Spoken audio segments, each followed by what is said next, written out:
we're based out of Warren, and we've been working to try to be more inclusive to the artists in our community. So this workshop, like others that we have planned, are tailor-made to support the artists in the community to, make the best of their art skills and use tools like social media, the web sites that they might have, to promote their businesses and promote their art making. So today we have Bree Larson. She's a ceramicist, and she's currently living in Connecticut. She did a 1-year residency at the Steelyard, and she is a social media expert. So we're super excited to have her here to do this workshop with you, and I'll go ahead and hand it over to her. I'm really excited to have me. Thank you. So yeah, as Gabby said, I am Bree Larson. I currently live in Connecticut, although I was in Providence for a few years. But we are kind of living here to help my husband's family for now. So I still have a studio in Providence and we visit quite often. I actually quite miss it. But I have spent a lot of time doing a lot of Instagram research, and it's a fun platform, so I'm really excited to kind of share with you all of the tips and tricks and information and data and analytics and ways to do the best kind of posts and like reels. We'll definitely talk about that, and stories, and just kind of how you can use Instagram as a tool to build your community and just get your art seen by more people online. So I'm really excited. We are going to start the presentation. Let's see, I'll do share my screen.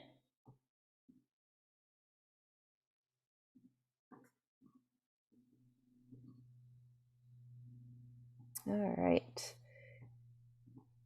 So we have here, I'm going to view, oops.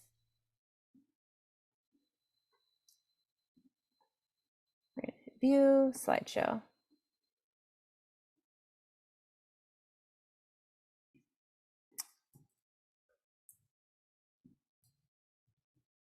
All right, so this is the Instagram for Artists, hosted by the Collaborative, and I am your host, Bree Larson.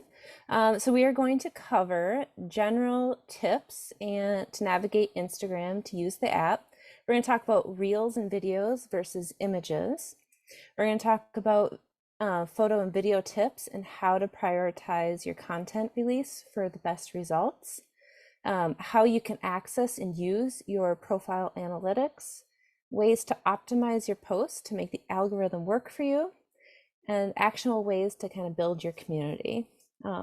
This workshop is mostly to help you get the best out of Instagram and make this platform work for you. I won't be covering too much of the basics, like how to make a post and all that, because I feel like you can easily do a Google search, and I kind of want to give you more information for this time than what we have available. Because I feel like if I tell you how to use the app and how to make posts and how to edit your bio and all that stuff, I could probably just spend a whole hour on that. So I want to give you the best value here. If you have any questions, though, I'm happy to answer them. And then, so we're going to kind of start with a few sections. Like, we're just going to go over navigating the app, some photo and video tips, some algorithm tips, and then kind of ways you can use all the information to build that community. And then at the end of each section, we are going to have a space open for questions or comments or anything that might be on your mind. And then at the end of everything, we're going to have additional space for questions as well. So we have a lot of groundwork to cover, so we will get started. So we're going to talk a little bit about navigating the app. So this is a screenshot of my profile. So it has a profile picture, which I've chosen just to do my face, because people want to see you as an artist. This is social media, so they want to see who the person is behind it. So you can just kind of put a picture of just your art or a logo if you have a good brand, but they want to connect and see who you are. So I'd recommend your profile picture just be a picture of you. You can add your pronouns and your category, which mine is artist. And then you have a link to where you want to have people go to. And we'll have more on that a little bit later. And you have like underneath your profile is like a highlight sequence of your stories. So people can kind of look into those. Those are a good place a lot of times for question and answer. Like if you have a lot of frequently asked questions, especially if you're doing art commissions, that'd be a really good place to have kind of a frequently asked question. Or if people are asking you often for materials, what materials you use, and if you want to share it and you're tired of answering the same question, you can put that on there. Like a lot of digital artists will say, these are the Procreate brushes that I use. Or you can, like I've got one with studio cats. So that way, people can just kind of just add it with some animals and fuzzy, happy pictures. Or I like to share everyone who tags me in a post when they've bought a piece of mine. I like to kind of share it to my stories, and then it kind of shows how it's being used in other people's homes. So another thing too is that you kind of want to have this information be indicative of the kind of content your followers can expect from you. So you want your profile to say who you are, like I am a small batch potter. And then sometimes I do other art, like I do some drawings and stickers and stuff too, but my focus is on pottery. And then the type of pottery I do is hand drawn imagery. So people know that I hand draw everything that's on every piece. And then the third line, because you're only allowed 3 lines, is how can they shop online? And I'm using emojis because it's a lot of attention getting, and they can just really see it. Because that way it's not just like a wall of text, it's like broken up with some images. So I kind of show people how to shop online. And then a good template, and you can feel free to write this down, is I am a, whatever your artist medium is, who creates your specific focus. And then oftentimes I do recommend using in my studio in your location. Mine didn't have room to tag Nicholson File, which is where my art studio is. So I wasn't able to do it, but I often do tag my studio in my posts. So location is optional, but people do like to see that information. And you don't have a lot of characters to work with, so you do need to be brief. And then add emojis, you can abbreviate if needed. And again, I like to show like where you can find my work, or it's like a call to action, really. So even if it's just like view my gallery at this, or view my show at this gallery, you can have it be there instead of shop online. Or if you like see my list of shows for the summer. So kind of some sort of call to action so people can follow up with you and buy your work. Make it just hard for them to not see that link. All right.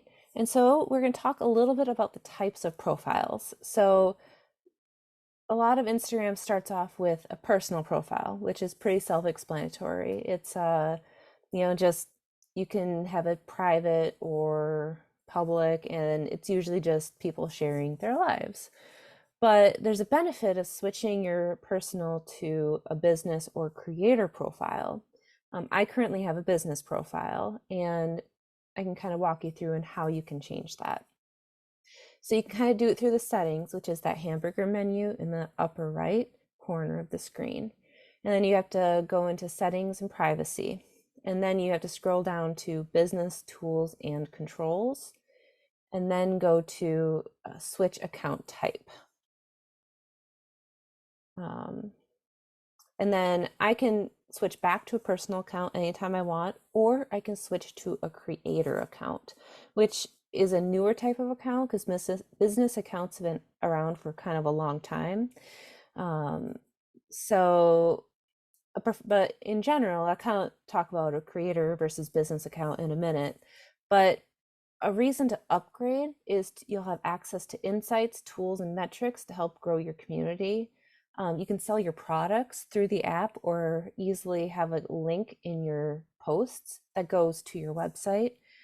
Or it could be for events too, like your gallery event or an in-person show. It doesn't have to always be for selling online. And you'll also have access to advertising. So if you want to run Instagram ads, um, so you can also just do this entirely within the app as well. So we're going to talk a little bit about the benefits of doing a creator or a business profile. So creator accounts are a little bit new. So they'll have a business account will have a lot of insights into your audience demographics. It'll tell you some of the best times to post and a few other metrics. You can do call to action buttons in your profile, like you can do visit my gallery show or come, see me in person at this fair or buy online. And you can also have contact information so people can even email you directly through the Instagram app. You can also do third-party integrations so that can automatically kind of publish. And I'll definitely talk about that a little bit more as well. You can have any of your Instagram posts can be ads to get your work in front of new people. And you can have a label like mine a couple posts back said artist, so you can kind of share what you are. And then you can do shoppable posts so people can actually shop within the Instagram app. And you can even have audience targeting to amplify your content. And creator accounts are a little bit similar, but they're meant a little bit for people who aren't as established. Like, let's say Pepsi would have a business account because they're already established. But many artists might want to start out as creator accounts because you get a little bit extra to help you grow. And I've had a business account for so long before creator accounts. So I've actually considered maybe switching to a creator account, but I'm kind of already established as a business account. So I don't know if it'd make so much sense for me to switch over. But if you already do have a business account, you can switch to a creator account and then switch back as well and see which one kind of works for you. So this one also has, detailed insights to audience demographics and the best times to post and other metrics. You'll also have call to action buttons like shop now or see my show now or contact me for a commission. But this one's different. You'll get the daily number of follows and unfollows, so you don't have to dig to see that information. And this can help you see which content performs best and which one will get you with more followers.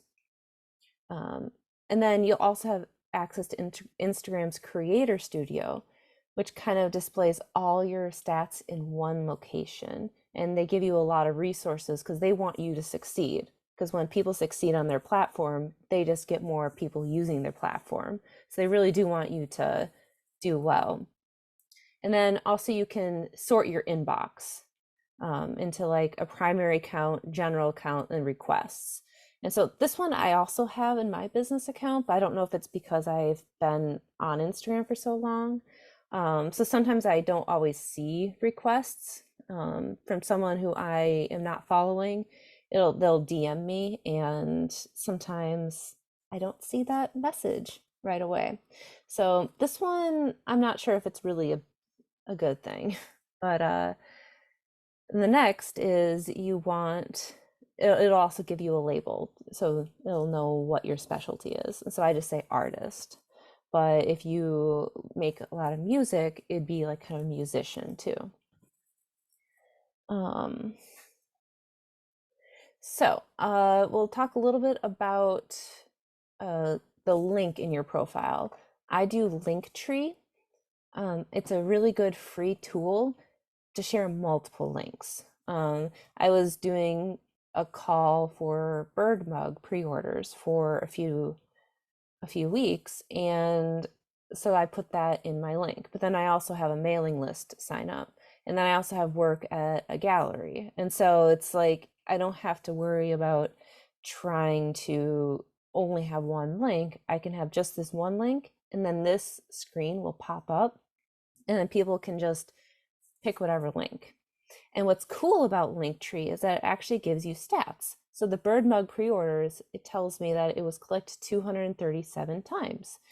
Um, and it's really cool because you can see, oh, a lot of people are signing up for my mailing list, or not a lot of people are looking for this gallery. Like, how can I help promote it and do a call to action? And so it's always good just to always have your main website on there. Although that one's not as popular as, let's say, shop online. And I do get a lot of mailing list signups just from this one simple link, because if you just click on that mailing list sign up, it'll take you to just, you put in your email and you're good to go. You just want to make it extremely easy for people to access that information. And this would also be really good to have upcoming events, or even just a link to a page on your website that has all the upcoming events. And I want to talk a little bit about mailing lists, is that ultimately Instagram is a different platform. If, let's say, you get kicked off Instagram, you kind of lost a lot of your followers. So it's always good to try and get your followers to sign up for your mailing list.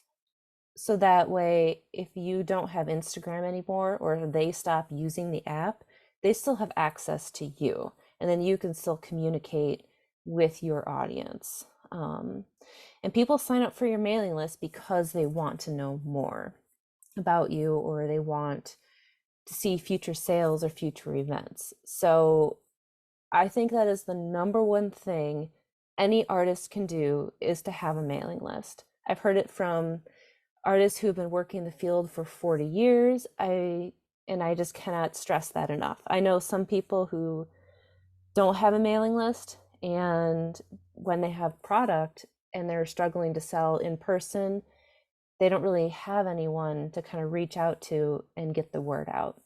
So ultimately, Instagram should be a tool to get people on your mailing list, because then it's just kind of extra protection just for you and your business. But that said, Instagram is still really fun, and it's still a great community builder. Like, if people don't join your mailing list, they still want to see your work and see you on Instagram. But I still think it's always a good way to have a mailing list.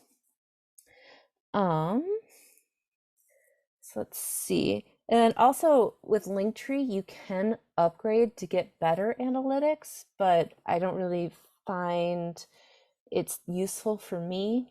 But because I just use my website analytics or MailChimp, which is what I use for my mailing list. I've got analytics on those two ends, so I don't really see how extra analytics could benefit me for Linktree. But if you find it's useful for you, it's, I think, only like $10 a month or something like that.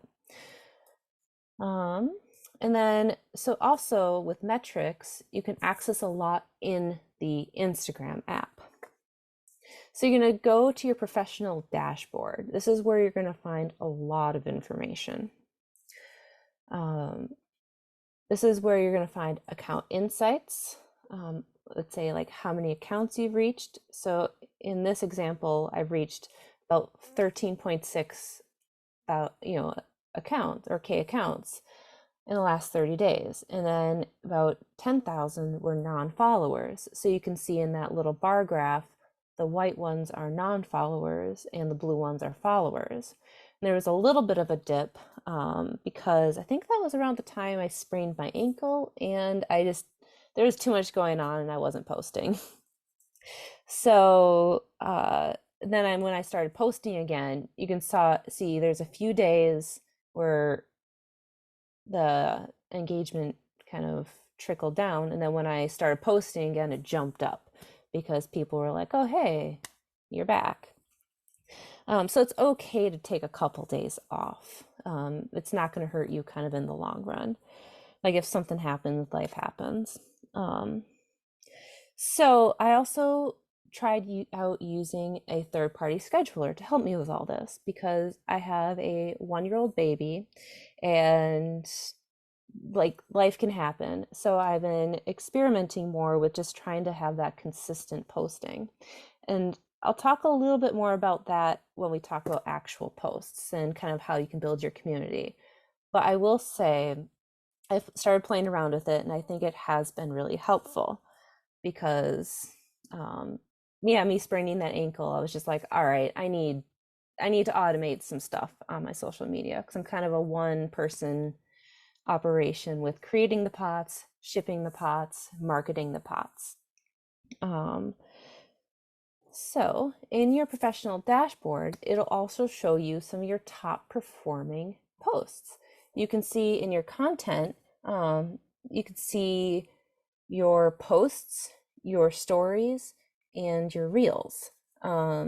So it's kind of sorted by the top content.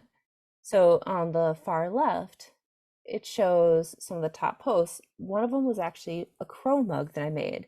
It reached about 3,200 people and it has a little zigzag arrow, which means that it was trending for a period of time. So it kind of shows me that, either crows are really popular. I had some really good hashtags in that, or I posted just at a really good time, or maybe something about the content. Is it the stone and the grass? So I can kind of like look into that post and kind of analyze what worked so I can produce more of that content. Um, and then the next highest one is just an archival shot of a mug on a white background. So those two are very different, but they still did really well. And then the content, the highest reels in the last month were me unloading a kiln. It was very simple, easy to do, but people really liked how they could see a lot of pots. Maybe I had trending audio on there. Maybe the hashtags were just perfect for the content. And then as far as stories go, you can see that actually, I don't know how, but me spraining my ankle was the most popular story post. It reached the most people. Um, and then the next highest one was me talking about some of the new pins that I have, which is different than my pottery. And so stories are a little bit more random, but it's kind of interesting, just like what's kind of working with my audience, what's gets seen the most. And you could even see on the far right insights for the last 14 days. It tells you if your engagement has been up, if the accounts you've been reaching has been up, um, and like if your follower count is up. So if those metrics are green and you're growing, then you're doing something good. And you should kind of keep doing what you're doing. I will say what's more important is the engagement versus the followers. It's always better to have 100 true fans than 100,000 followers that don't really interact with you. Um, so even if you think like, oh, I only have like 700 people, if they are engaging with you and if you have really high engagement, that is really valuable. Um, and so sometimes it's not necessarily about the number of followers, it's about the number of people you're engaging. Like I'm only engaging like a sixth of my followers. Um, so if you have 100,000 followers and you're only engaging like a sixth of them, you would think that you're engaging with all of them, but you're really not. Um, so definitely pay attention to the engagement of your posts. And so that's some of the metrics there. And then we'll just talk a little bit more in this navigating the app section. We'll talk a little bit about the difference between posts versus stories versus reels. The posts are probably what you think of classic Instagram. They stay in your made profile grid and they're meant to kind of be like your portfolio. They're static. So you kind of want it to be indicative of what you do. They're a little bit more carefully thought out. Um, and then stories is like the exact opposite. They can be kind of fun for that reason because they only stay visible for 24 hours. They appear in that top section of the app, and people kind of watch them like TV. They'll just kind of like turn on their reels and just set their phone down and maybe like eat their dinner or just zone out on a break or something, because they autoplay. So they're the best for random content, kind of like when I shared I sprained my ankle, or like whatever inspires you. So if you find like a piece of um, brickwork really inspiring, you're like, this is kind of inspires patterns in my art, you can share that. People love to see what inspires you. Or if you visit an art museum, that could be also really good to kind of post a few pictures. Or any kind of studio snippets, like a shelf of drying pots, or like an in progress painting, anything in your personal life, sneak peeks of things that are coming up, or event promotions. Like if you're installing a gallery show, you can kind of show it being installed. And then it's gone in 24 hours, so you don't really have to worry about it too much. So it's really fun because people really just want to see the person behind the artist. And that is the good thing about social media. They can see what you had for dinner if you want to share that. They can see you in the studio loading a kiln. You can do polls, comments, ask me anything, and really interact with your audience through stories. And also a good way just to kind of share the posts and videos that you just made. There's a section on your Instagram post that you can just share it right away to your reel, or sorry, share your reel right away to your story. And so if people are just watching stories and they didn't see the grid, then they'll see that. And sometimes people get really excited where they see that you have some active stories. They want to see maybe behind the scenes or bonus content. Um, and so these are also the lowest risk. So if you're kind of nervous about sharing on Instagram, just start with stories. You don't even have to do any posts, just like share a bunch of stories, share your work in progress, share that you on a walk with your dog, like just share all those things, and it'll kind of get you a little bit more comfortable using the app. Um, and uh, I just think these are really fun just to kind of do, and they kind of show that you're really active. So if you haven't really had any good content to share in your classic grid, this still shows your audience that you're still active, you're still making. Or I have a friend who just had a baby and she's not really posting much on her grid, but she's posting a lot on her stories, like little pictures of her baby, maybe in studio if she gets time to work. And so people know that she hasn't quit as an artist. She's still working. It's just a little bit slower of a pace. And again, people love to see that personal side of you. Reels are Instagram's response to TikTok. I think they're really fun. A lot of people are thinking like, oh, I don't want Instagram to be TikTok, but a lot of people are watching Reels and interacting with Reels. So the majority of Instagram users are enjoying these. So they are here to stay. And you don't have to make them, but I will say that they can be low effort and they can be fun and they can be a very good way to grow your Instagram.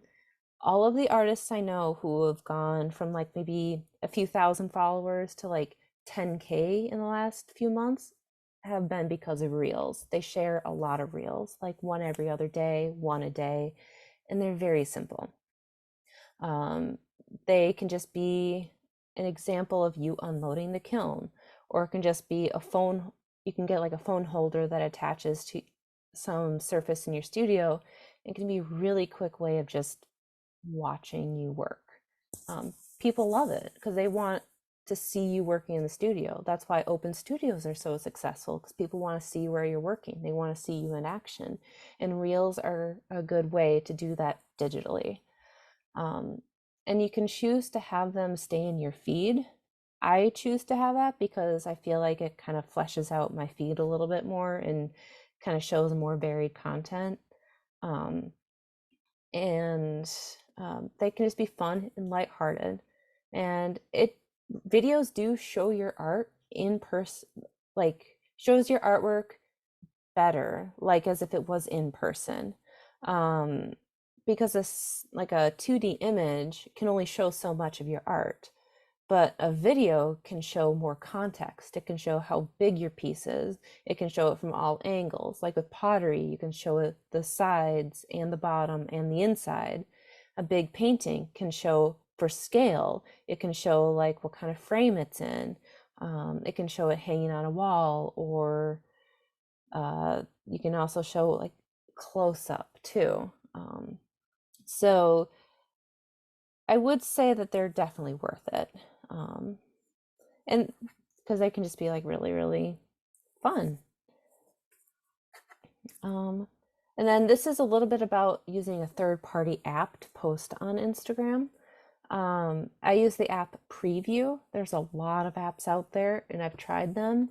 And this is the one that I personally like best because it just works with how I work.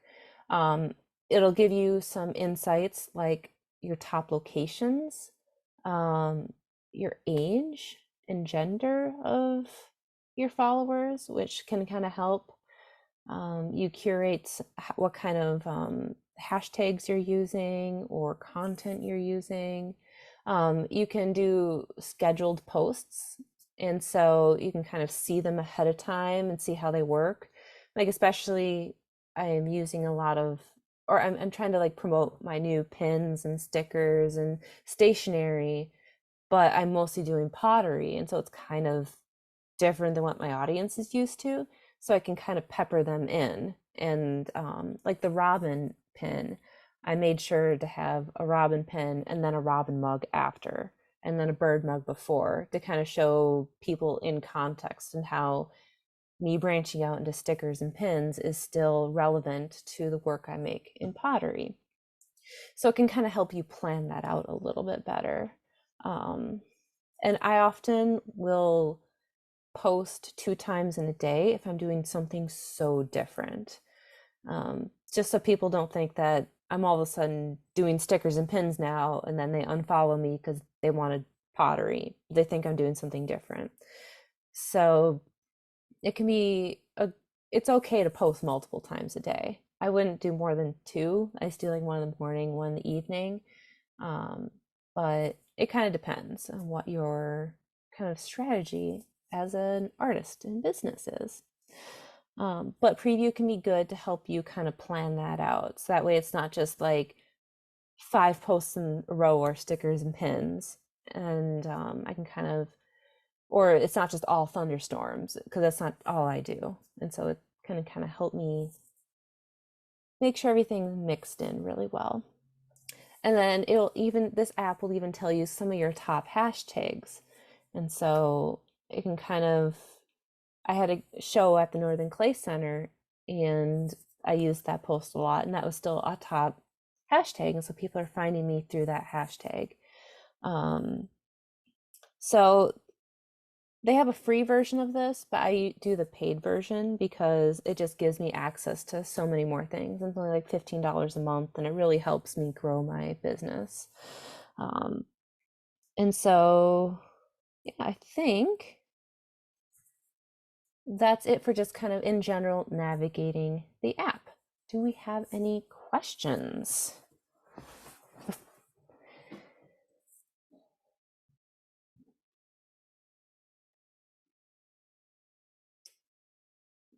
I'm not sure how to see any questions or raised hands. Gabby, do you know?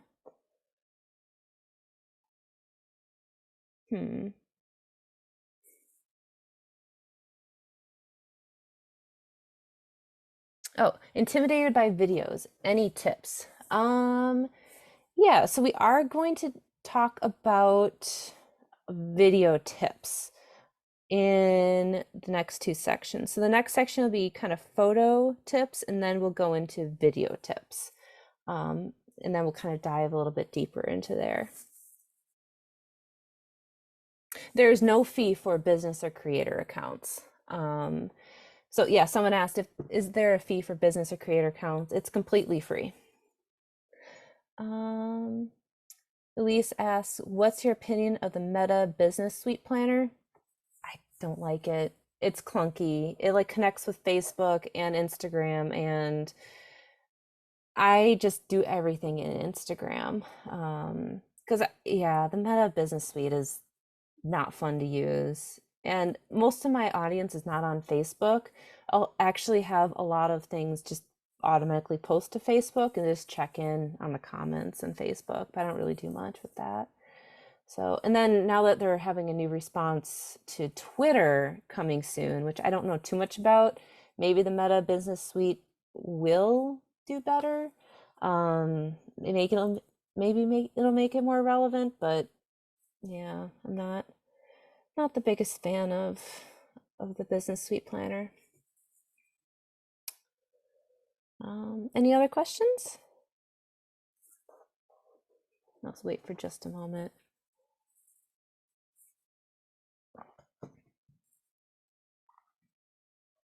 All right.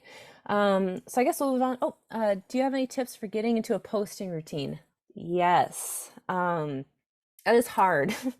I have had to change up my routine. Is again, like I had a baby in the last year and life has been crazy. But that's also why I use this third-party app now, is to kind of help me post. If I've got like a free chunk of time, I can kind of plan out for the next few days or a week for posting. And as far as creating content, taking pictures, videos, it's good to add that into your workflow. So for example, when I unload the kiln, I'll get my video like holder set up. So like my little phone holder, I'll clip it to like a nearby surface and I'll set up my phone and I'll just kind of like always be thinking like this could be a video opportunity. How can I've got a stack of plates, the dinner plates that I made, and I created a video of me just like, taking each plate off the stack. So like trying to think always of like, how can I like create a video out of this? How can I show people a video of my work?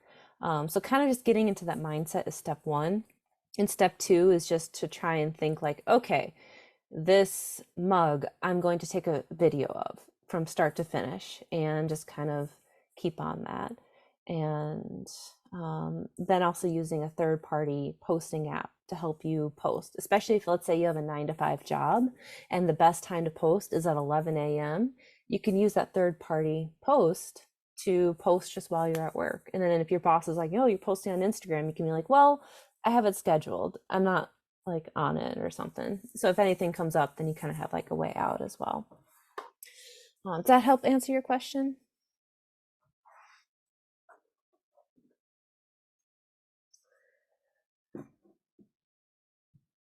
All right, if there's no more questions, then we will go to the next. We're going to touch on some photo tips.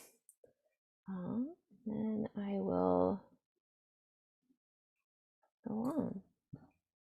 There we go. So this is one example of a clean white background.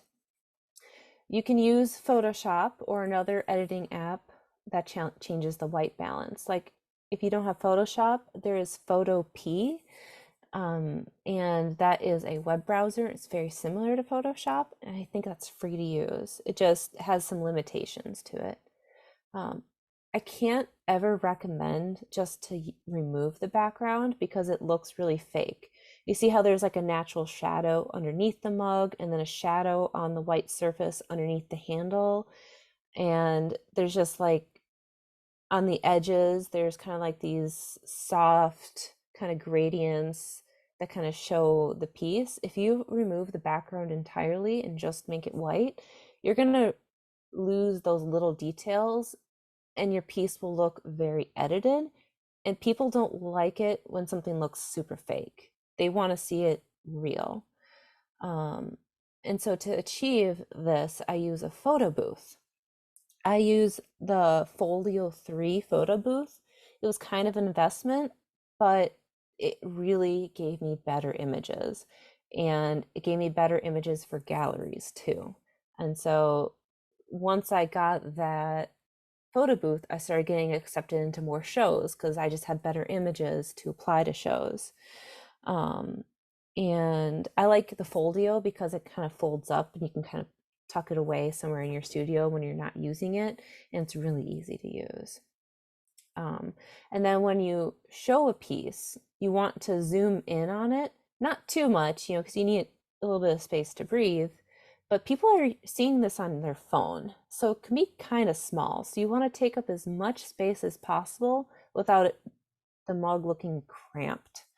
Um, so it's kind of big for them to see. And I've noticed that white kind of background photos do pop in a feed when people are kind of seeing things, especially with a lot of reels and videos. Like a clean white background is um, just kind of like really is visually outstanding. Also, I kind of find it easier because I don't have to worry about like staging anything or using any props. And again, it doubles for like gallery photos as well.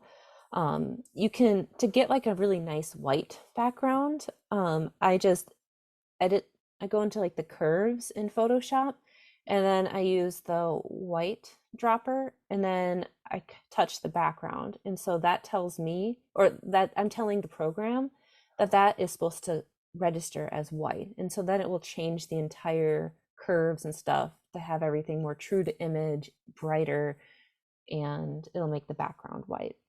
And so it's really easy to do. I can just kind of crank through a lot of images just using that tool. Um, and I usually do it towards the bottom because the bottom is usually darker and the top is usually a little bit lighter. And yeah, so you want things to be edited to show their true colors, but you don't want to over edit it to make it look not real. So, because editing photos, people might say like, oh, you shouldn't have to edit photos, because back in the day I used slides and I had to use a lot of lighting tricks to get it perfect. But in today's digital world, we can edit photos very easily. And you're just, you're not, it's not like fake or anything. You're just trying to make it as true to life as possible. Like, I actually have this mug here, and I'm not sure how much you can see, but like the colors are pretty accurate. I can even like look at my screen and look at this mug and go like, all right, that is the right color. And so that's also helpful too if you have the piece with you. You can kind of be like, oh, it's a little yellow in the photo. Let's adjust the color temperature or something. So editing is a good thing. And then the next is you can also have clean, colorful backgrounds. So if you have more of like a modern, playful art style, you can just have a simple color backdrop and you can show your pots on there. So if you don't really like the white background, if you find it's like a little too sterile, a little too like, especially if you're making really white pieces and it doesn't really stand out on a white background, try some colored photo paper. So that could really help your piece stand out. And then if you make paintings, another type of photo you can do is just the painting, just completely cropped, no frame, no easel, no context, just like as if it was like a digital image. And so that can also be like a good way because this kind of is just, it's just one type of photo that you can do. And you don't have to pick and choose. These are all just examples of all the different types of photos that you can have. Like this artist who does the paintings, they show often they're painting on an easel, and it's like kind of the same thing. And they have like 200K or more followers. They have quite a few. So, and then another type of photo you can do is a carefully staged and curated, especially if you have a few different types of bowls like this artist. You can show them in use. I mean, how many times, at least as a potter, have I gotten someone at my booth in person look at a jar and be like, what is this for? And so this can kind of help inspire your customers what it's for. It can help, hold your sweet potatoes and radishes, or that small one's a berry bowl, or it can kind of show the size and context with the leeks in that large photo. Because without all of these contexts, you wouldn't really know the size of these bowls. So that's why it's nice to kind of have a nice staged photo. And if you really love taking photos and things that are like really staged and curated, this can be really a fun activity for some people. It's always good to use bright natural light and lots of props. You can have fake backgrounds. One thing I actually use is something called replica surfaces. They're like fake backgrounds, 'cause I do not have any photogenic places in my house or anything that's photogenic with really good light from a window. So you can have like a fake wood surface and like a fake like brick surface. For all I know, these could have been fake surfaces in this photo, or it could have been a real one. So it's like if you don't have a good place in your home or studio, it could be worth getting like a actual just like a little setup, especially if you like this kind of photo. And also another tip too is if you have more like 2D art, you can create a flat lay, and you can kind of show it just like head on, and you can kind of some props. Usually they say you want to do a C or like an S shape with like the props, so kind of like arrange things in like a little S or a little C. And yeah, so this would be kind of what I'd be doing with my like stickers and pins. I'll be doing a photo shoot pretty soon of those, and it'll be kind of like on a fake surface with like kind of a lot of props and stuff to show how my audience can use it. Another type of photo that you can do is to show your work in the studio. This artist on the left, you can see kind of pencils, markers, colored pencils. It's on their drawing surface. You can kind of see the whole sketchbook as a whole. And then the artist on the right kind of shows their palette, kind of their maker space. You can see some paint kind of smudged in the background. You can see their very used pencils. And so it kind of shows all the tools that can kind of go into one piece. And it also shows the finished piece as well. And this kind of helps showcase your work in the studio. A lot of times people are following you because I've heard this a lot from people who have taken classes from me or have visited my studio. They're like, oh, I wish I could do what you can do.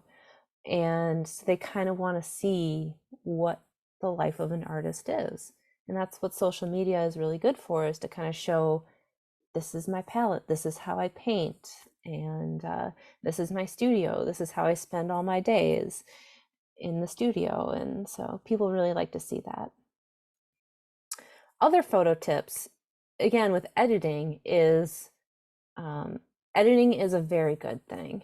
So before, the one on the left, it was kind of dark, gloomy. That's just completely natural. And then I like to use the in-app tools the best in Instagram. Sometimes I can do it on my phone, but I find I really like Instagram's editing, and so I tend to just use that most. And then if I want to use it somewhere else, I can always just kind of save the image from my Instagram. So you could increase the saturation a little bit, brightness, contrast. I only increase the saturation maybe like 4 to 6, like on the scale, like it goes up to 100, so not much, just a little bit. And then the brightness, I usually do about maybe like 15 to 20, depends. Like I think this one was even almost 30 just because it's such a dark photo. Up the contrast a little bit, I only do like 10 at most, Shadows and highlights, that really depends on the type of picture. And then I like to use the Lux tool. It's on the top when you edit your photo, and it just kind of like gives it like a little extra pop. I don't do like the full up, it like starts at 50. I like bring it down to like 10 to 20, but it's just enough to lighten the image. You can adjust the color temperature a little bit. Like I felt like the one on the left was a little bit too blue and a little bit too red, so I added a little bit of green and yellow to the next one, and that kind of made the tree stand out a little bit, kind of made the um, color of the mug itself a little bit more true to life, and it makes that gold pop a little bit. It's still kind of a darker, gloomier photo, but the piece in the middle is brighter and it'll help people see the product more. Um, and so, yeah, so you don't want to go overboard with edits because you don't want it to look fake. So if you're finding you're having a hard time kind of editing the photo and you can't really tell, just kind of like come back to it. Sometimes you take like a little bit of a break and come at it with fresh eyes. You can kind of see like, oh, it needs to be brighter or darker or more saturated or something too. Or like that donut mug, have the real one in hand with you while you're editing. You can kind of see, compare the colors as well. And then lastly, you can have like a variety of poses, especially if you're a jeweler. You can do held items, and ultimately, you're kind of creating a story about your art, how it's used, and you want to tell that story in your photos and videos. For example, I have like these bird notebooks that I'm going to be taking a picture soon, and my story is to have binoculars and kind of like tell the story of like you're out on a birding adventure with the notebook. I was hoping to take those photos soon, but life always gets out. I was actually hoping to have them done yesterday, and I could have given you those examples, but I'm going to kind of like stage them. That's kind of like the story of like the bird notebooks. Or I could use a bird mug. It could be like with some bird binoculars, or like even like a little bit of a picnic or something. So think about your artwork and like how is it going to be used and the type of people who are going to use it, and kind of like how would you want to imagine it being used in the world. And then that's kind of what you want to share in your Instagram images. Um, any questions on photo tips? I can kind of look at the comments here. Chat. Okay. I'll just kind of wait for a moment, get a little bit of water.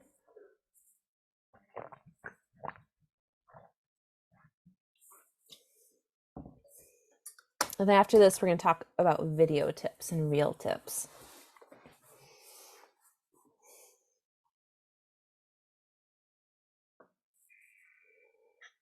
Do I use a phone or a more professional camera? I use both. So I have, it's not a fancy Nikon. It's actually like 10 years old, but still takes really good photos. This is what I do for anything with a white background or my photo booth. I don't like how it turns out on my camera phone. So, and also if I'm going to send things to galleries, I want it to have as high resolution as possible. So then I'll take it with the camera. But anything that is like in my studio or all of my reels or any kind of like staged image, I tend to just use my phone for that. And I've got an iPhone 13, so it's a pretty good camera, but I wouldn't say it could replace like archival photos of your art or anything that's meant to be shown to a gallery. You always want to get as professional of a camera as you can for those. What about if you don't make practical or useful art? So are you talking about like for photos there to try and like create like a story for that? Or I guess kind of give me an example. I can kind of help a little bit better.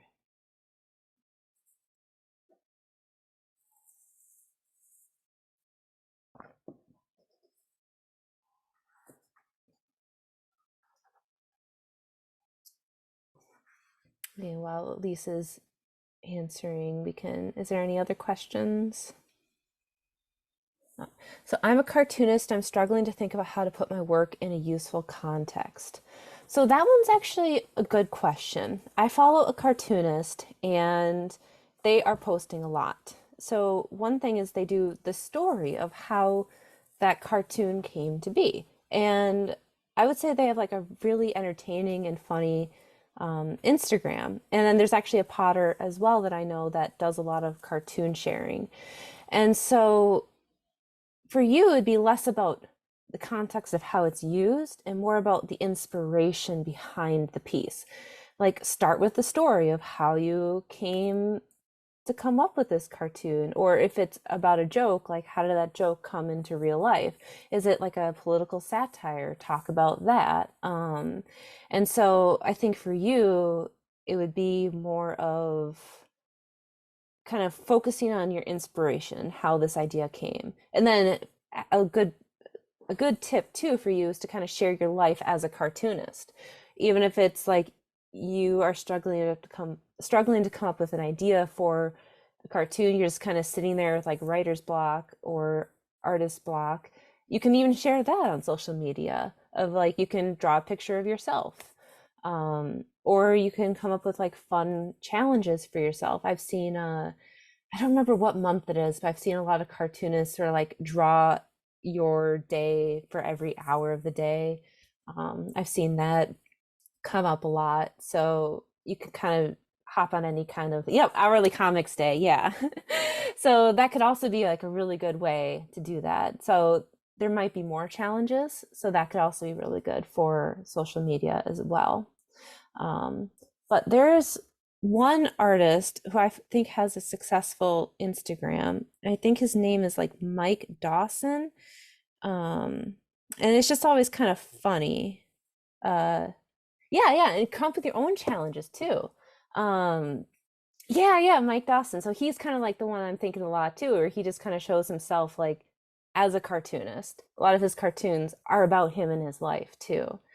And coming up with your own challenges is really good for growing your own social media because you could use that as a hashtag, like like hashtag March Meet the Maker has really exploded, and it came from one person.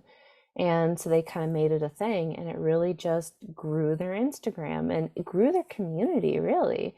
And then you can kind of reshare those challenges as well. Encourage as many people as possible to hop on that challenge. And then you kind of essentially own that challenge. And that's pretty cool.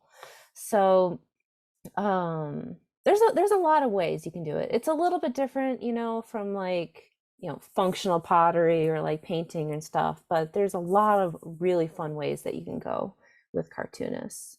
So yeah, and then another way too is if you're struggling with coming up with ideas, kind of just copy the people that you follow. Not like copy their content, but kind of copy their ideas, because that's how things become trending. Is we essentially all kind of copy each other. Like there's a month or two ago, there was a Wes Anderson style video, and it's not like bad to kind of copy that because it's like, oh, hey, this person did it. This is my own take on this. And then someone else does their own take on that. And it kind of becomes like a fun community thing for a little bit. So kind of just draw inspiration from the people that you see. If you're finding that you really like the way they post certain things, you can also post those things about your own artwork too. Even better if you follow them and tell them like, hey, this person inspired me to also post this content. So kind of give credit whenever you can as well. Like, I don't know who started the Wes Anderson film trend, but I did that and it was just really fun because I really like Wes Anderson films. I don't follow trends just to like follow trends, but I just happen to really love Wes Anderson. So I was like, all right, how can I make this into my studio? And when something's trending, you can also just follow that as well. Any other questions?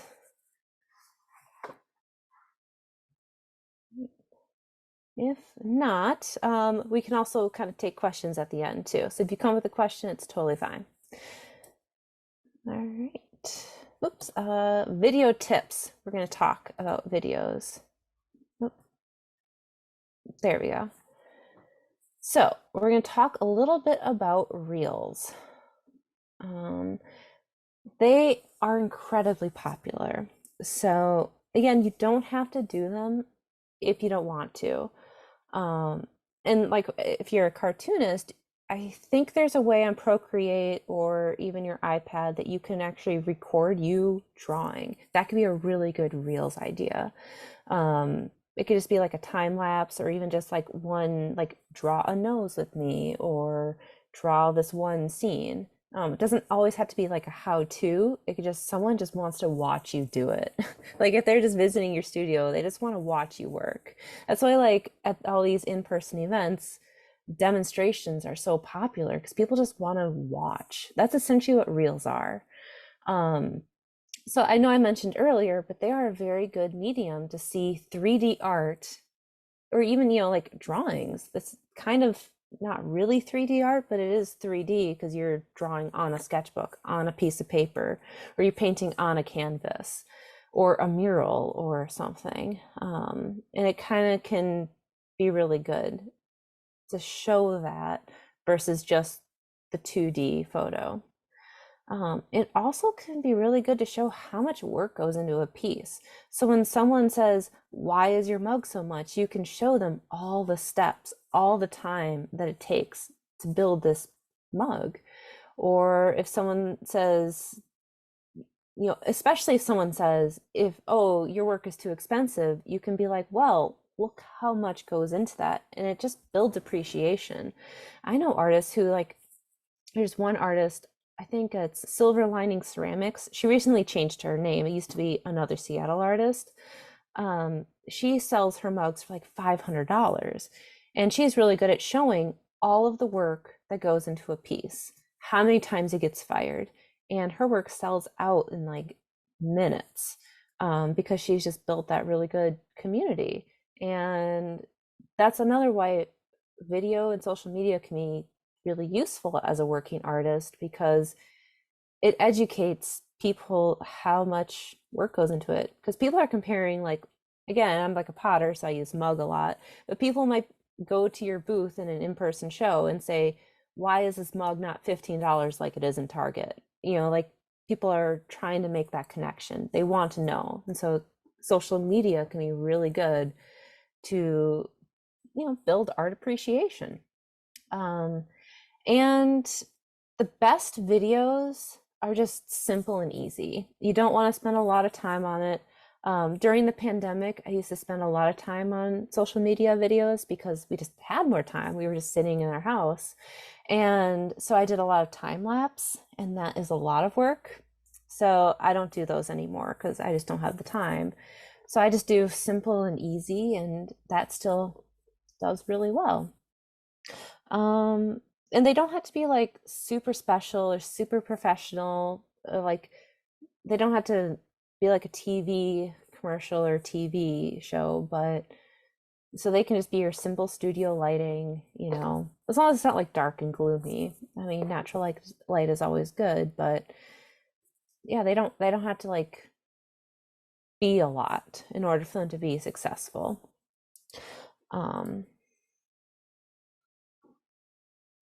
So some tips. And so I have one shared with me working in Leicester on the right is, so it's sped up really fast because this is a very slow process, and people don't want to see really slow things.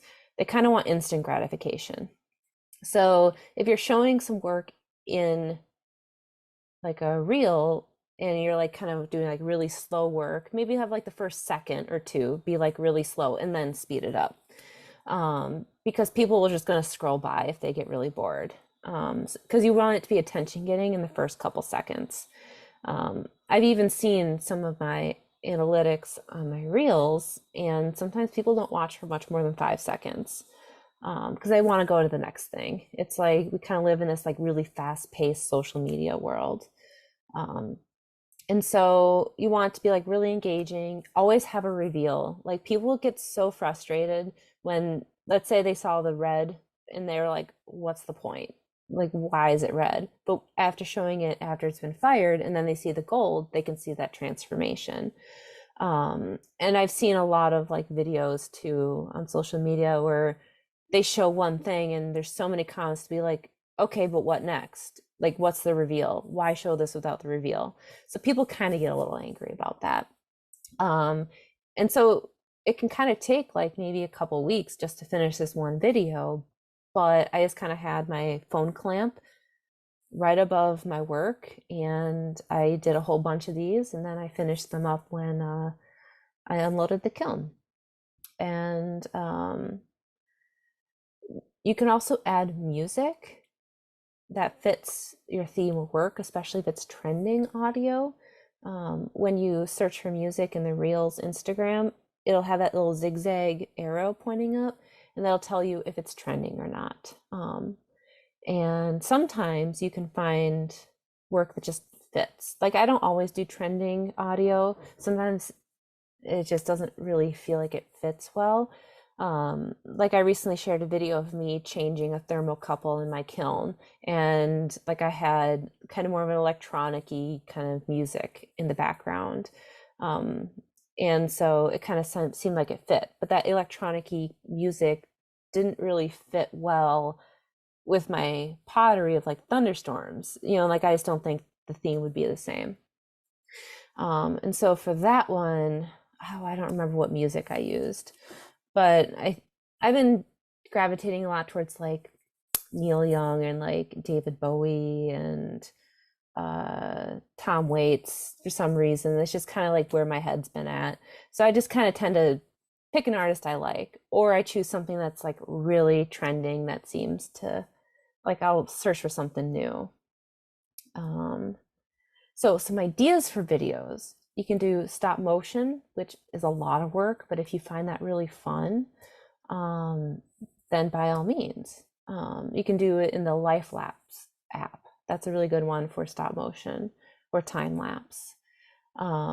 It can also just be a simple photo of like you using your mug and setting it down, or if you're a jeweler, it can just be a picture of the ring on your finger and you're just like kind of moving it back and forth.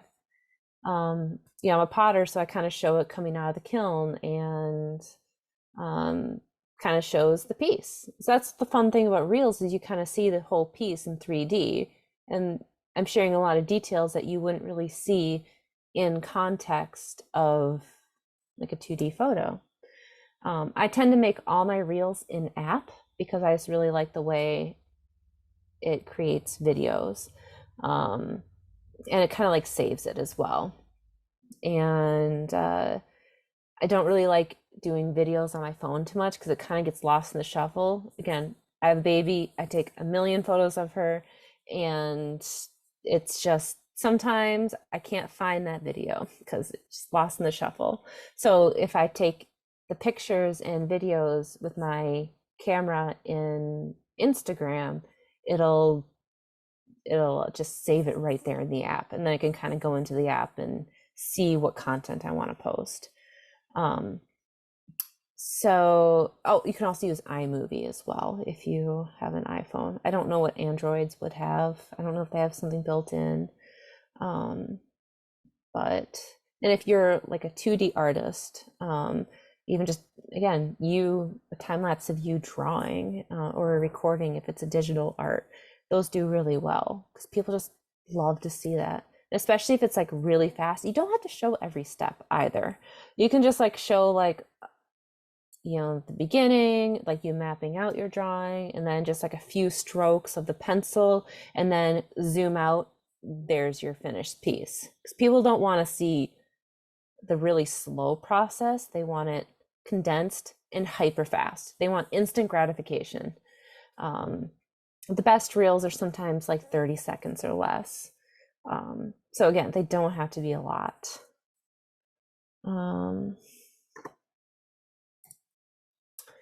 So yeah, casual content that is low effort is the best because you want to spend all your time making in the studio. So you don't have to spend a lot of time on it. Just kind of have like a phone holder on hand in your studio. Just kind of keep it on your mind to take a video of this one process and kind of keep at it. Just make it really easy for yourself and low effort as well. Because you can spend hours on a video and it's going to kind of maybe be seen for like 15 seconds. And then you're going to spend more hours on another video. So honestly, just like the least amount of time you spend on a video, the better. Like that kiln unloading video didn't take much time at all, and people loved it. Just make sure you have good lighting. If you tend to work at night, like I tend to work at night personally, because I tend to work when my baby goes to bed. So I have got really good studio lights in my studio, and everything is well lit at night. And make sure there's engaging content. Like what would you show someone if they came to an open studio? Or what would you show your friend? That's a really good tip I was actually given, is make your social media, especially your captions, like what would you talk to your friend if you were to show them this mug or show them your comic or your sculpture? And that's the most authentic way to kind of start that conversation in social media. And use the music or sound effects that work with your content or that you like. Eventually, like you don't want to like necessarily choose everything that's trending if you don't like it, because you just really want your social media to be authentic to you. And just make sure that any of your content creation works just naturally in your studio workflow. It might take a little bit to kind of remember to bring out your camera and take a video, take some photos. But if you're constantly always like taking videos and photos, you're going to have a lot more content to kind of work with.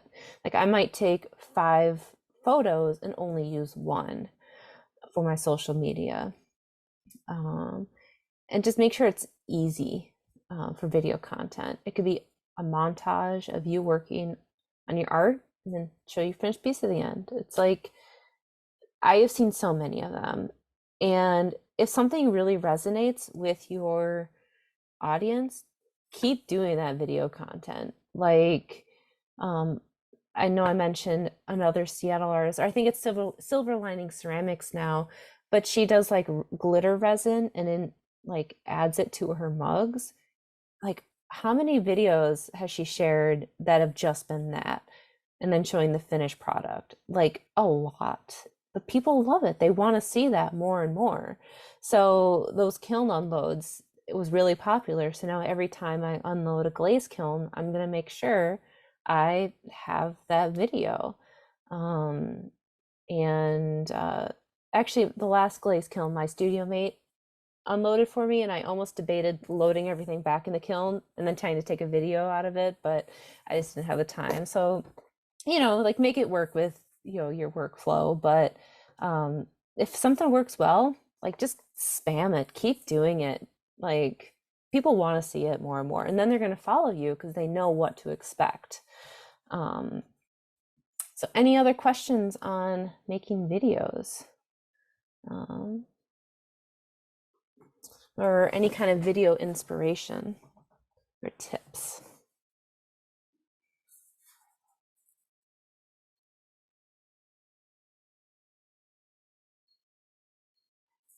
Drink some water while questions come in.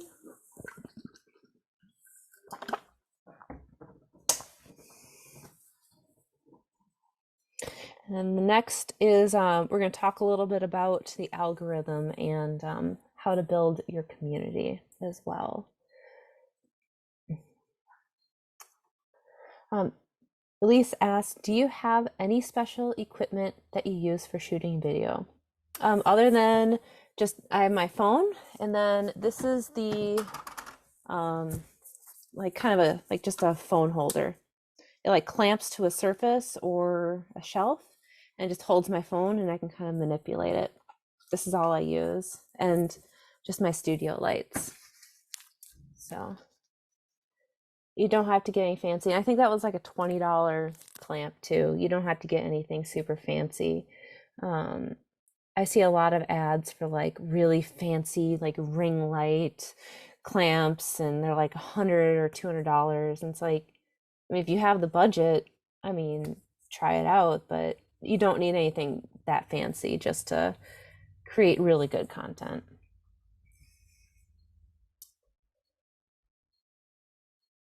All right, any other questions? All right, we can also take some more questions at the end as well. All right, so we're going to talk a little bit about how to optimize your posts. So now you kind of have um, a good sense of like all of the data that you can find in Instagram, kind of like how to navigate the app, the types of business or creator profile, and then we've talked about like creating your posts. So now you can kind of compile all that and then kind of cook it all together and then optimize your Instagram posts. So you can go back to your professional dashboard, which is found in your main profile, and then you're going to go to see all for the account insights. And then for this example, you're going to go into your followers, and this tells you the most active times that your followers are using the app. So if I were to choose to post at 3 a.m., it's probably not going to get much engagement because my followers really aren't using the app at that time. But if I were to post at like 6 a.m., I'm kind of like getting it out there right before they're starting to use it, but people might be really busy, going off to work, getting their kids to school, or starting their work day. And then 9 a.m., they might be doing a coffee break. And so then they might want to use Instagram. So think about the kind of followers that you already have and the followers you want to target.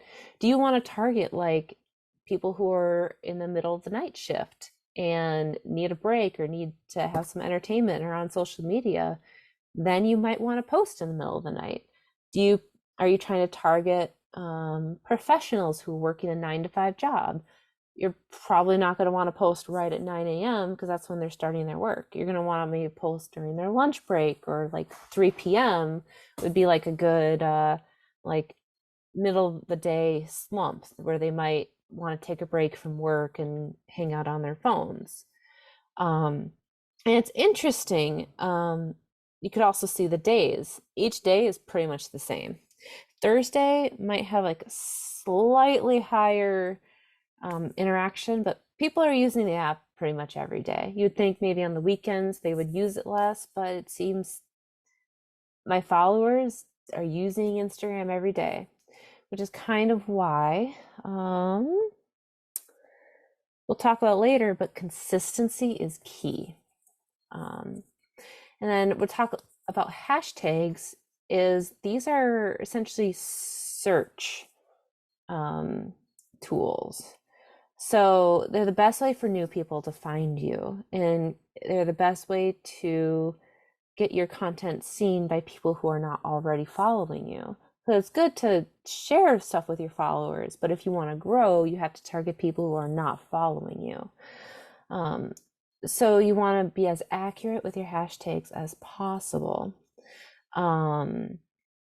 So some examples are your art medium. So hashtag ceramics, hashtag comics, what object your art is, a hashtag mug or hashtag sculpture. And you kind of want to do all of the types. Like I'd want to do hashtag ceramic and hashtag ceramics and hashtag ceramic art. Kind of like getting all of those like little search terms. Descriptive qualities. Does your pottery, or I guess again, pottery is like my best example, but does it have rainbows, unicorns, thunderstorms? Like, do the content of your artwork. And also, who is buying your work?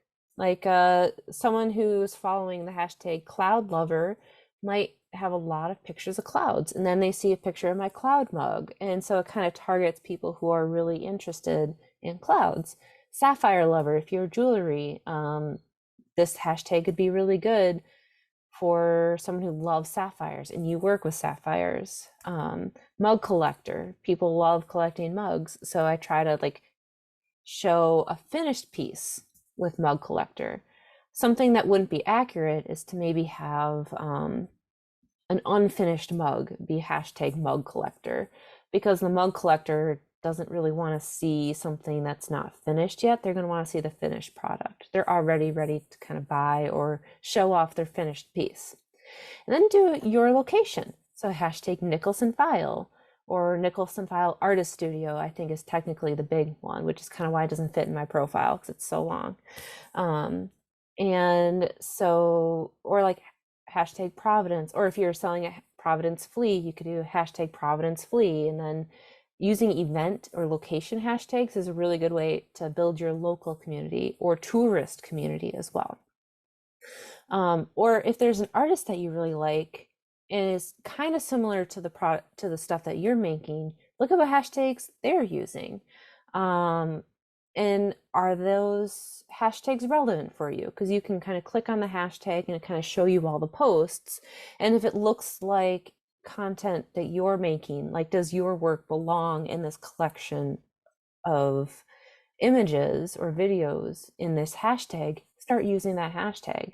If it doesn't look like it quite fits, then don't use that hashtag. I would recommend checking every hashtag in the search before using it. And I kind of tend to use the same ones. But then I change maybe the descriptive qualities. Or if instead of a mug collector, I'll do teapot lover, if I'm making a teapot.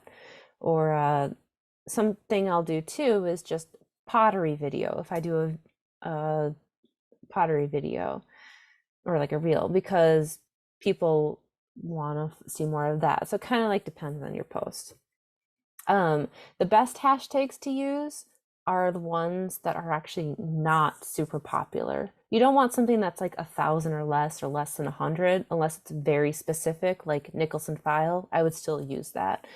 But you want to get stuff that are popular enough, like 5,000 or 10,000 or more posts being used, because if a lot of people are using it, then it has a good community following. But if something has like 1,000,000 posts, your if a hashtag has 1,000,000 uses, then your post is kind of going to get lost in the shuffle. It's going to be too big of a crowd. So you could still use it, but since you kind of want to stick around 20 hashtags, if you're kind of looking to like beef up your hashtags, use it. But if you have other better ones to use, then like hashtag cloud might have like 1,000,000 views. So I do cloud lover, and then that would have maybe like 100,000 uses. So that one's going to be a little bit better, and I'm actually going to get seen in that one more. So also just be active in the app. The app kind of rewards you for using it. So it might take a little bit of time before it, like you see traction, because the app wants to know, the algorithm really wants to know that you're being consistent. And also a good way to be consistent is to comment on other people's posts or their other comments. Like if they comment on yours, comment back. Even if it's like, oh, I love this, I'll be thank you. Or like, oh, like, what do you love about it? Ask questions in your posts. There's another video that I did a while back that I say, hey, which one's your favorite mug? Do you like the chickadees or the robins? And then people kind of like engaged with that. I saw this yarn account that I follow, and she's like, this yarn was inspired by a song. Can you guess what that song is? And then she later had a reveal, and it kind of gets people fun, like involved. And so kind of creating things that are like engaging and relevant will be really useful. Engage on other people's posts as well. People you admire and follow, like comment on them, tell them like you love this, or oh, I also like to use my mugs in this way. Or if someone's talking about like, oh, this cup is perfect for your coffee, being like, yeah, I love this kind of coffee in that mug, or just find a way to kind of connect, especially if it's your peers. It's a great way to connect with other artists too. There's a Canadian potter who we've been connecting back and forth because we're just commenting on each other's posts and stories, and I feel like I'm kind of like making a friend, and it's like a lot of fun. Um, so kind of being consistent in the comments and likes and sharing is good, but also posting consistently. Um, it's good to post at least once a day, and at least like 2 to 3 times a day in your stories. It shows Instagram that you're actively engaged in using the app and more likely to kind of show your content in feeds. It also makes your feed attractive to new followers because then they can see kind of what you're getting, or like what they can get by following you. Like, what kind of posts are you doing? And if it's not consistent, they might not want to follow you. So if they can see like, oh, in the last 2 weeks they've done a ton of posts, they're going to keep doing more content, and I want that. And then one challenge I kind of want to send everyone away with is to challenge yourself to post for just 30 days in a row and see what happens. Use a post scheduler if you need to, and kind of just see what happens to your growth rate. See what happens, like which posts are more popular, which ones are more engaging. Because when you have a lot of data, you can kind of see what your audience likes and what kind of, is trending, and then that helps you create more. And if you post consistently for 30, 60, 90 days, you're going to increase your followers. You might not see any movement for the first 2 weeks, even that first month, but if you keep at it, you're going to see it grow. I promise you that. Unless you just have like really terrible photos and like terrible content, everything's dark and gloomy and like things are cropped weird. Like, quality is also really important, but consistency, I would say, is slightly more. I mean, you kind of don't want to like have terrible quality, but if things are like decent quality and you keep posting consistently, you'll definitely grow your following. All right, any quick questions on optimizing for the algorithm? Let's see, I have a couple questions. This is really helpful, confused about how to piece it together. I'm assuming that's for videos. So Instagram has like, you can just create reels and in their app, and then you can like edit the video, and then on the bottom it kind of shows all the clips, and then you can kind of like start your phone, stop your phone, and then record some more. And so it's like pretty intuitive kind of once you kind of get the use of it. And then another question, do you have an opinion about slideshow posts? I tend to use them to post a sequence of images, but sometimes I wonder if it'd be better to make more individual posts out of them. I think if you're lacking in content, like if you find you have like 5 images for a week, do individual posts. And make sure that you kind of like have enough content to go around. But if you have like more content than you need to share, or if you want to share a narrative, like for a comic, having it be like a slideshow is a really good idea. And another thing too is I recently did a post like of a bottom of a mug, and then I also did a slideshow post of like the actual mug to kind of show that context. So that can be good. All right. And then we'll just kind of continue. The last little tip is just to kind of how to build your community. So it's social media. So it's a platform to connect with other makers, artists, and collectors. Kind of just connect with other people, connect with your audience, commenting, engaging, asking questions in your own posts, commenting on other people's posts. Another thing I didn't really talk yet about is geotagging, because that kind of shows where you are. That's just kind of like sharing your location. So when I'm at the Nicholson File Artist Studio, I'll just tag Nicholson File, because you can like tag locations in your posts. Or if, let's say if you've got a piece of like craftland in downtown Providence, I can tag craftland in that location. So if someone's traveling from out of town, they can kind of see what to do around the area. Share other makers and artist posts who you love and use your audience to help them get visibility, especially if you have like 100K followers. I know a lot of artists at that level like to share people's art that they love. Um, and also too, it's great when you don't really know what to share in your stories, especially. I wouldn't share it to your feed because then people might get confused and think that you're making that artwork. This is a good like stories or maybe if you're talking about a video of someone else's piece that you love.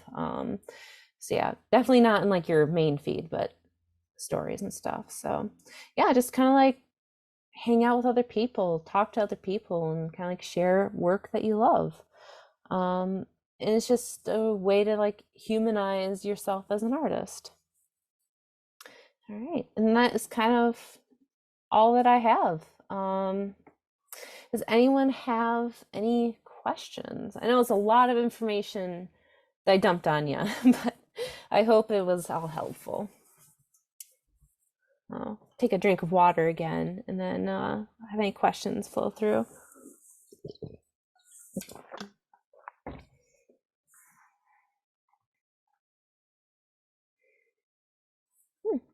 Glad to hear that it was helpful, Ariel. Thank you. Yes, I want to see everyone succeed on social media because it's just, again, it's really fun. Do you ever feel like Instagram is changing the work that you create? Like, do you mean physically, like the images come out different, or do you mean like my work is changing because of Instagram?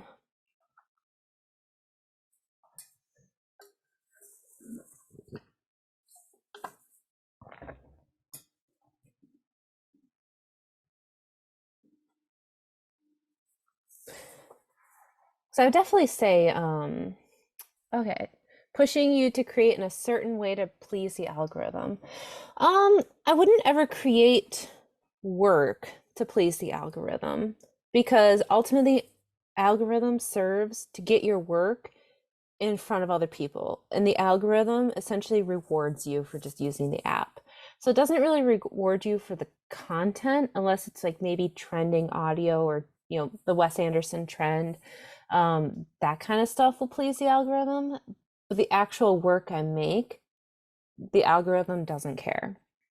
I will say that maybe my work personally might change because I'm inspired by some of the things I've seen. Like if I see other people kind of, um, I think it's more just like my work has changed in a way where I used to be more simple with my art, and then seeing other people be more complex with their pottery and seeing that that stuff still sells, it kind of gave me proof that it's okay to make the work that I want to make because people will buy it. Because sometimes as an artist, you're like afraid, like, oh, if I make the work I truly want to make, then there's no market for that. But Instagram has kind of shown me that there's a market for anything and to kind of make the work that you want. And then you're just trying to get that in front of the right people with hashtags.